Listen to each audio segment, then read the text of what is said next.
this morning. And what Frank did a month or so ago, what we talked about was to have individual agents in both the Woodlands and here to just kind of come and just kind of go over, nothing really formal, but just kind of go over, you know, what they've done and what they're doing now to have the success that they have. So this morning, if I was you guys, I'd make sure to get me a little notepad someplace and write down a few little jewels here or there, because Joan is certainly one that we're extremely proud of, not only just here, but also in the Remax system for being a top producing agent for all of these years. So Joan, thank you so much for taking your time to do this. I know your time is extremely valuable. So we thank you, and we're excited about your hearing what you've got to tell us.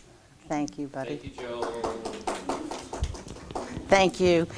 I started thinking about this at 3 o'clock this morning, as I told some of you, because it's just been, as most of you know, it's been a crazy couple of months, couple of years, couple of days, lots of problems with appraisers, lots of problems with repairs, and so it's complicated. But what I thought I would do is tell you something about myself, so you know how I got here, what molded me and made me the person I am, good or bad, and about my education. I grew up in New York, and I was one of 4. I was the oldest. And my mother was a homemaker, my father was a physician, and he instilled in us the importance for education. And he made sure that we all had college educations, master's degrees, and that we had a profession. He felt that we had to have some sort of self-worth, and we had to be the best that we could be. No matter what it was, we had to be the best. My sister, my next sister, is sister younger than I am, is a judge, an attorney and a judge. My brother is an attorney, and my sister is an executive with an insurance company. So we are a very active family, very competitive, but not in the bad sense of the word. We just wanted to do well. So when I moved to Houston, because my husband was transferred, we settled in Kingwood in 1982. And we were going to be here 3 to 5. It was like my sentence. I'm going to be here 3 to 5. And so with that in mind, the first 2 years, I just was busy. I had a 3-year-old, a 9-year-old, and an 11-year-old. And I didn't know anybody because we didn't come with a big company. Long story short, I got to know people, and after 2 years, we thought we were going to go back, and we didn't want to. And then my husband said, well, we're not going to go back right now, maybe next year. He came home the next year and he said, we're not going anywhere. I'm selling, it was a family business, selling the business.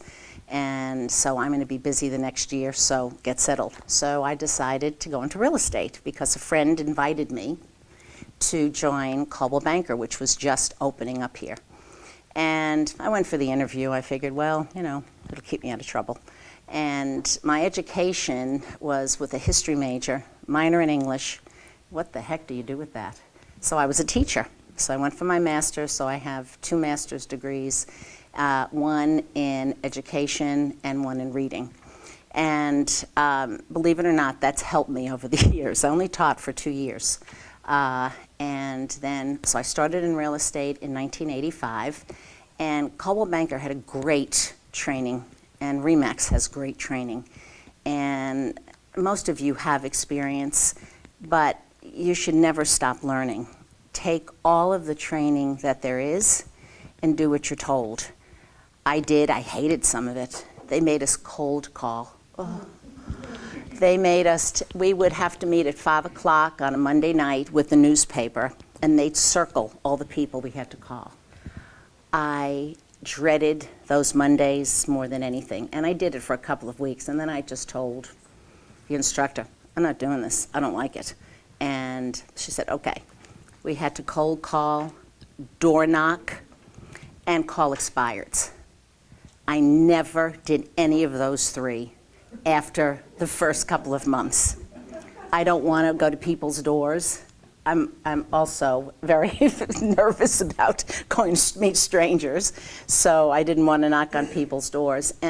But my point is, you got to take the education and use what is important. You have to do everything, and that's what I did. They told us to develop our sphere of influence, and you know what that is. Who are the people you know?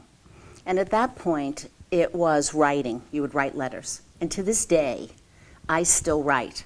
I don't necessarily send emails. If I have a listing appointment that went well, I'll write them a note. If I don't think I'll get it because I know that they're going to list with a friend, they just wanted to use me and get my information, I'll still write them and wish them well. Good manners are very, very important in this business. So everything that they told me to do, I did. One of the things they talked about in my interview I had to interview with a regional manager. Why, I don't know. I guess they were questioning whether this housewife, former teacher, was going to be any good. So I met with her, and she said, now how do you plan to farm? Farm? I'm from New York. Farm? So I said, okay. And I asked her, I said, I don't understand what you mean by farming. She says, well, you're going to plant some seeds and see how they grow. I said, okay. And you're going to have a sphere of influence. I understood that. So I went home and I did my homework. I made my lists. And then I decided that I was going to farm where I lived. And you really need to farm where you're comfortable. Don't take a big area. Take a small area. And make sure that whatever you send out is something that brings value. Don't send some nonsensical newsletter that has gibberish some people think you can, I'm sorry, I don't, with recipes. Now, I'll give you an exception to that. There was a fellow many years ago who came and talked to us, Bob Elliott, and he was a big producer in the northwest side of town. He's since deceased, but he was fabulous. And what he told us was, even if someone looks at your postcard, your picture, as they throw it in the garbage, and if they see it enough times, they're going to remember you. So I guess it's okay, but I didn't send recipes. I felt that with my history background, my writing skills, what I wanted to send out was something meaningful. I let everybody know who I was and that I was in real estate. And as it turned out, a neighbor down the street interviewed me and Anita Thomas. I don't know if any of you know Anita Thomas. She was an icon. She owned Remax Northeast for many years. She was one of the top agents, and she's still a friend today. I see her all the time at the hairdresser. And she was great. And the man told me that he had interviewed Anita, and why should he work with me? And the one thing I learned, and it's just common decency and ethical, you never talk badly about your competition. If you don't have anything good to say, you don't say anything. And I simply said, Anita is a wonderful lady with lots of experience. And that was true. And the reason you should use me is I'm enthusiastic, I'm going to work hard for you, and I'm going to get your house sold. I was shaking. I'm thinking, I'm going to get his house sold. How am I going to do this? I was very fortunate. And my husband always says that was the turning point, because that came about 5 months after I started. For 5 months, I did everything they told me to do.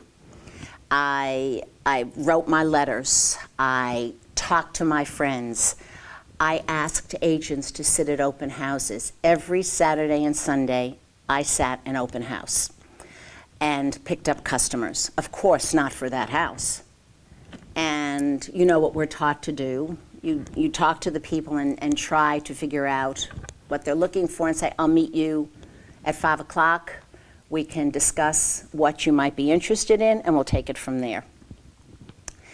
I did all of that. So after 5 or 6 months, I got the listing. As luck would have it, an agent from 1960, who's still a friend today, sold the listing. It was luck. That was the turning point.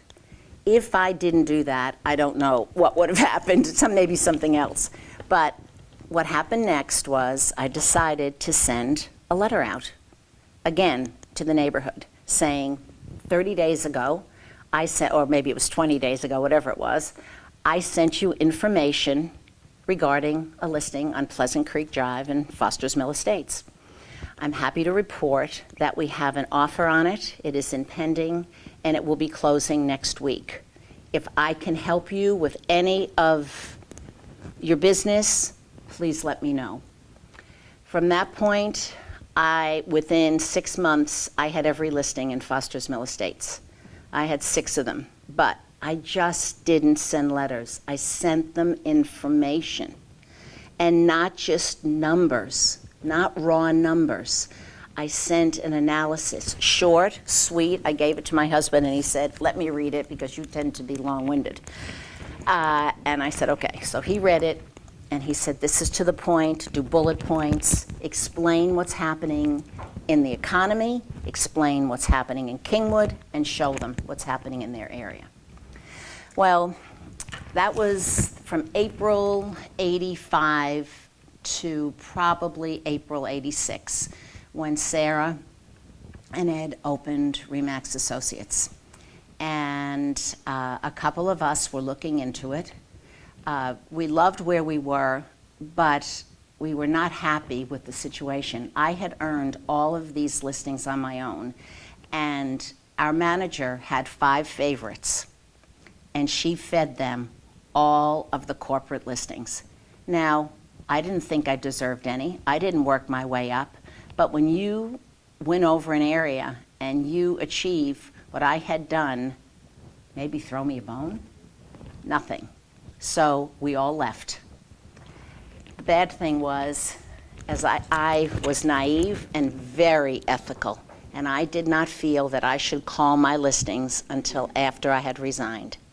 The minute I walked out of the door, she called all of my listings and told them that I had left, that I was inexperienced, and the top agent in the office would take them.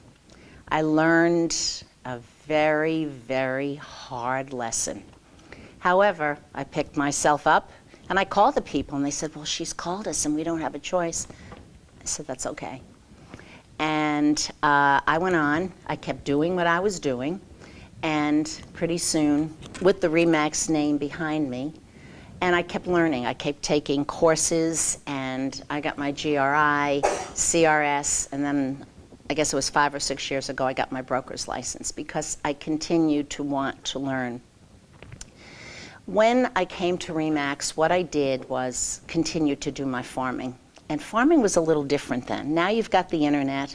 When I started, to give you an idea, we would take the phone, put it in the cradle, dial up, and get into the computer. There was one computer in the office. And we had just stopped using the MLS books, which were printed, twice a month? They were outdated before you even got into that's my assistant, Ramona. Before the books were published, they were outdated, so they did away with them, and now we had the computer. So that changed a lot of things, but still we didn't have computers at home, and we had them in the office. Some of the things that I did to market are antiquated by today's standards. When I started the brochures with the pictures, we glued them on. I kept a glue stick in business for many years because you would run. Steve, I think, almost went out of business when we stopped getting the pictures printed over on Lake Houston Parkway at the photo shop there. But we did the brochures, but the marketing that I did, or the farming, Thanksgiving, we gave out pumpkins with my card on it. Christmas, We didn't do anything Christmas, but I did something on New Year's Eve, and we found out it was illegal because you're not supposed to put anything on mailboxes except the mail. People woke up in Foster's Mill Estates with balloons on all of their mailboxes saying Happy New Year from Joan Imperato. I had my son and 2 of his friends, who I paid very well, to blow up the balloons in the garage. They had more fun popping them than anything else. And at 11, 12 o'clock at night, they were just at everybody's mailbox tying them on. Small area. Remember, I started in a small area. Valentine's Day, I had an assistant at that point, and she went around and took pictures of every single house. How she kept them straight, I'll never figure it out. But what we did is we had a Valentine with their picture on it, and opened it up, and it had some funky phrase. And again, it kept my name out there. So at that point, I was then spreading out to other areas.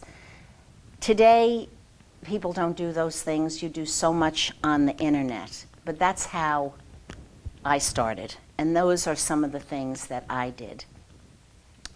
At the same time, what I decided I needed to do was I needed to make sure that I was the most informed in the area that I lived in. And sending out all the information to people, I learned about every single house, and I saw them all being built. So I knew who the builders were, I knew the floor plans, I knew everything about it, so that when someone came to look at houses, if I had a buyer, I could share my information with them. When I went on a listing appointment, I knew everything. My husband told me a long time ago that when you're in sales, the individual that you're trying to sell or trying to get a listing from can choose from anybody, any agent out there. So you have to prove why you are the one that they should choose. And the only way that you can do that is bringing value. You have to bring value to the table.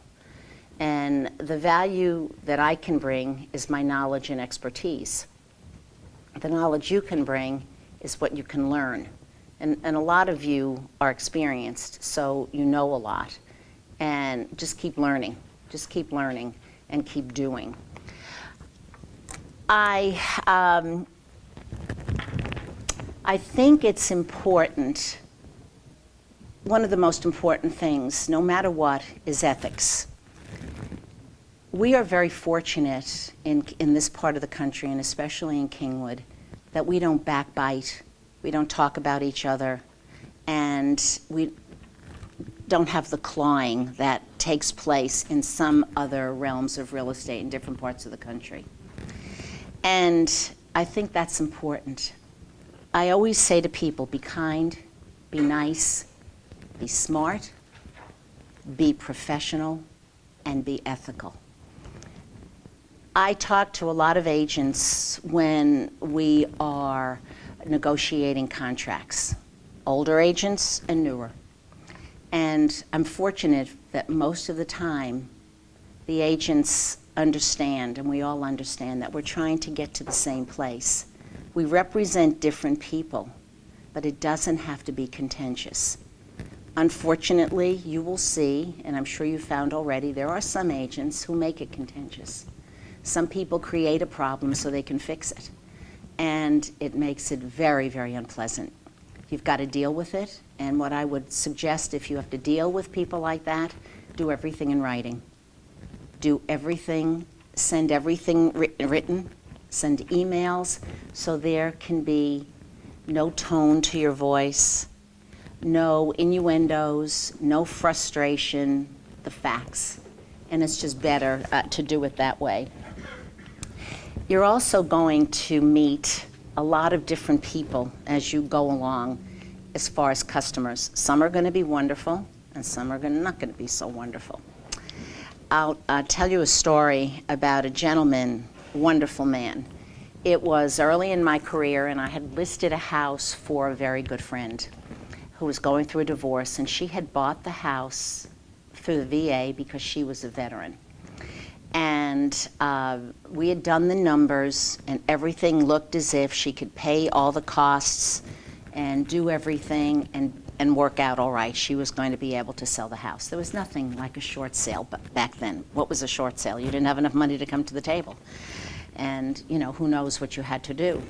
So we're at the closing table, and the closer came and said, there was a lien or something that her husband had put on it, and it just happened that that amount was the amount that would pay the agents. So I looked at the other agent, and she looked at me, and we said, just close it. The buyer, after the closing, said, that was very admirable, and I want you to know I appreciate that, but I'm going to pay you your commission in a year. And 1 year to the day, I got a phone call from the title company to come and pick up a check for the full commission that Mr. Servati had given us. Mr. Servati is the president of Imperato. And this was back when he had nothing. And he had to buy a VA assumption. So every time I work with someone from Imperato, I tell them the story because they reiterate what a wonderful man he is. So you're going to have the opportunity to meet many, many different people, and some are not so nice, and you have to be careful. You have to be careful what you say, what you do, with repairs, with everything. Now, if the other things that I did to grow my business was I kept farming. You don't stop. I mean, someone told me you're never going to work as hard as you did in the first 3 years and for the rest of your life. So, and it's true. I mean, I have a lot of seasoned agents here, and it doesn't get any easier. It's gotten harder because of lawsuits and regulations and everything else we have to put up with appraisers. I continued to farm. I don't do my newsletters anymore. I don't have the time. I used to do reports to my customers whose listings I had, because we'd keep them for 6 months or maybe 9 months, and you'd have to do, we did big reports every single month. And, but I finally stopped because we were selling them too quickly, and I realized some people didn't even read them. And so now we do phone calls and keep people posted. But with your sphere of influence, it's going to change over the years, because when you are in, your kids are in school, if you have kids in school, that's a big sphere of influence. I sold houses or listed houses for my son's cross-country and track team, for my other son's basketball team parents, and for my daughter's dance team, and other organizations that we were in, and through church. So anybody you meet is a potential customer. A lot of people say, wear your badge. I don't own a badge, but I felt funny going through the supermarket with a badge. And, but I advertise, I still network. Another thing that I do is, there are a lot of programs that you can buy to help you get organized. Top Producer is one of them. And you can put all of your information in there, and it will help you stay in contact with the people that you've sold to, even people that have moved away. I haven't done it in about 5 years, but I used to even send letters to people who moved out of state. And what I would do is just let them know what was going on in Kingwood, because they come back. The people that I've sold houses to, when I first started, I guess about the 3rd year, I lived in Foster's Mill Estates, and I organized a Christmas party at Deerwood. I made arrangements with them that people would pay for their drinks, I would pay for a certain amount for food, and I think it was $30 a couple, which was nothing, and then they could buy their drinks. And it worked out to be a very good farming technique for me, because I organized it. They had to send me the checks made out to Deerwood, and people would socialize. And that lasted for about 7 or 8 years. And it worked out very well. It was a good opportunity for me to meet people and just to stay, here I am, here's my face. The other thing that I still do is I have an enormous luncheon every Christmas for my customers, for the women. And we have at least 100 women. We still invite about 200 to 250, because some people drop off the list. And even if they don't come, I have told my assistants, send it anyway. They're seeing our name. And I mean, those are just some of the things that have helped me grow my business. But I don't know if I'm trying to see if there's anything else that I wanted to be consistent. Don't stop what you're doing. Anybody have any questions, anything else? I mean, I have other things I can talk to you about, but. I'm just curious where you were in your business when you decided to hire an assistant? Oh, I had an assistant right from the beginning. After a year, I had 3 children, and that's another thing I wanted to tell you. You've got to keep your priorities straight. This business will consume you, and you can't let it. And I will tell you mistakes I made. One mistake I made 3 times, I did not go on a vacation with my family when they all left. I went 5 days later. And I stayed here and I worked. And the 3 times that I did that, the people never bought a house. So now, if I am going to, they either didn't take a transfer or they bought in another part of town, and it didn't happen again. If I am not here, I will call another agent to do it, and now I have Callista, who's a showing agent for me, and we're a team, and that's what she does for me. She shows people that, I mean, she's busy as it is, because what we're doing now, all the leads that we get, we would call them, but you've got to keep calling them. So she calls, we send them a response, we then call and show them, and she's converted them. I didn't have time for that. And what I would do is I just give them away. Ursula knows I gave her one. I've given stuff to Tammy. Because if you can't do it, you can't take the time from your family. They come first. There will be another sale. So that's a couple of mistakes that I made. You have to take time, you have to spend it with family. Believe it or not, I cooked and I still do, for my family. Now there's only my husband and I now. But when my 3 children were home, I made dinner every single night. Sometimes we'd have pizza, but I would get up in the morning, do what I had to do, prepare something for dinner, and then call one of the boys and say to them, put thus and such in the oven. And I wasn't as busy back then. But I still, even if it's 8 o'clock, when I go home, I make dinner. It's important that I sit down with either, when it was with my children and my husband, and with my husband. You have to make time and have a life. If you don't, life is too short. It's going to pass you right by. The other thing there was one other thing that I was going to tell you, a mistake that I made. Get help. Absolutely get help if you need it. I only had part-time, and it was like from 10 to 12 on Monday, Wednesday, and Friday in the beginning.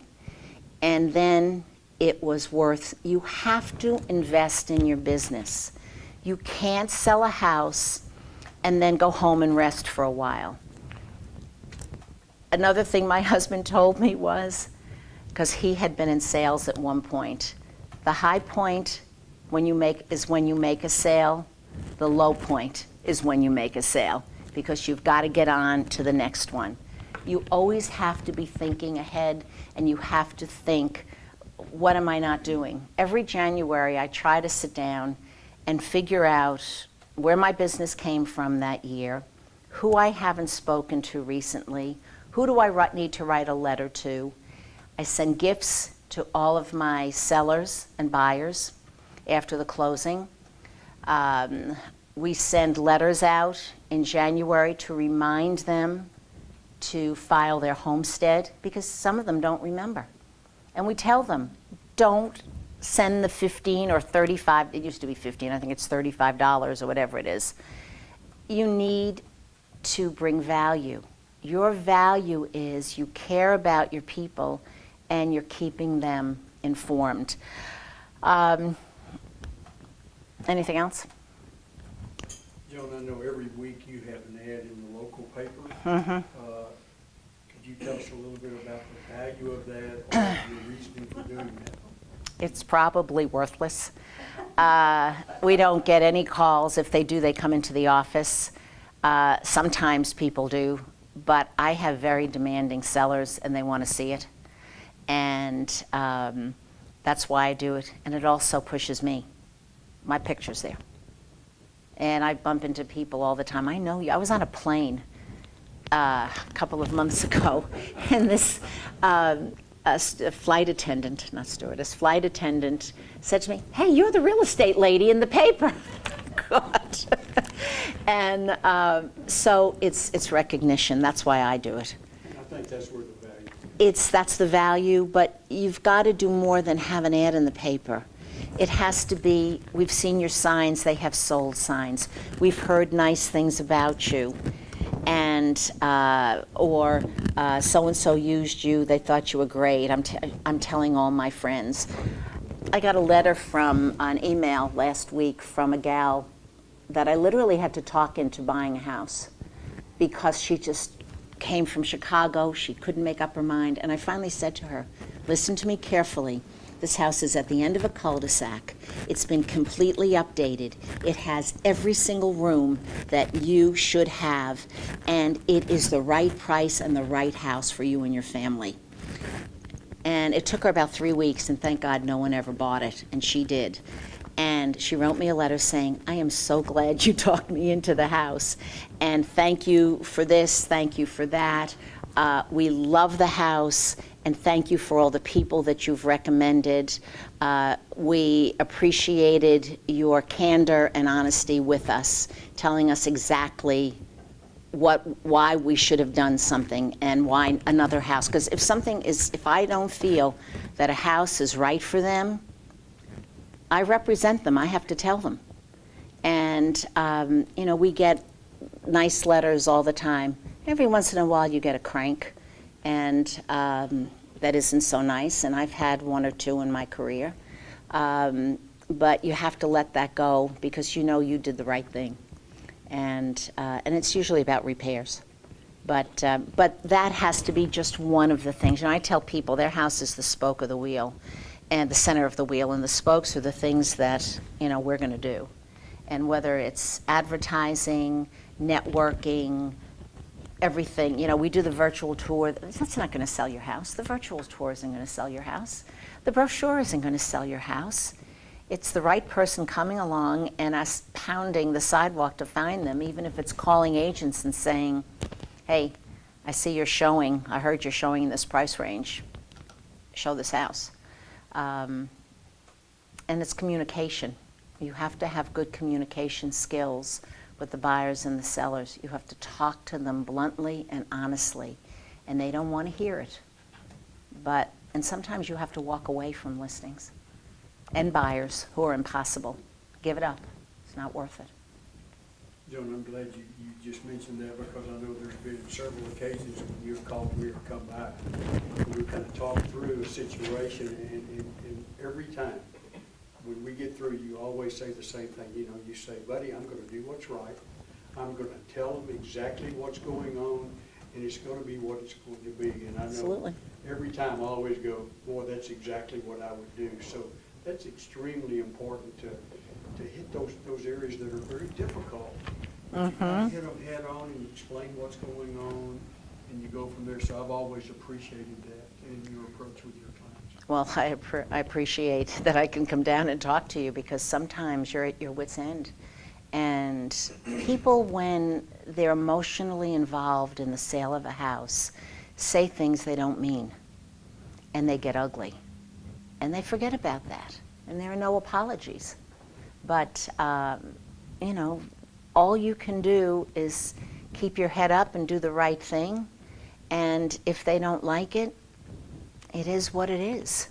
But, and my husband was also telling me, he was listening to what else is new, the Business Channel on the way home from his office yesterday. And he said there was a fellow talking about stocks and bonds and the prices of trades.